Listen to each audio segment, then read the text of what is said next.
Today I'm going to show you how to remove and replace a battery in a KilnScout unit.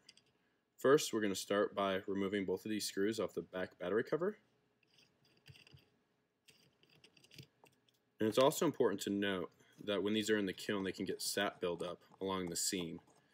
And if you can't simply remove the battery cover, you can use a small flathead screwdriver and place it in the up right corner and give it just a small tap. Be mindful not to damage the O-ring that's inside. After that's removed, you're going to go ahead and place a finger on each side of the battery and just pull it out. You're also going to go ahead and unplug the battery. Once you've done that, you can go ahead and put the new battery in. Go ahead and plug it back in.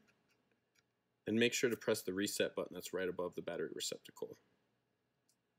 Once you press that, you're able to put the battery cover back on.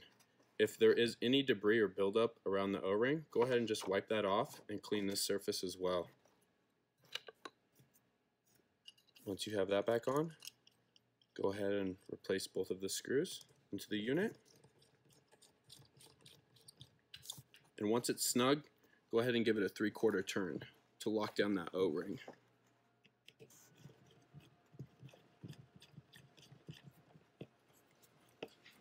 And that's how you replace a battery in a KilnScout unit.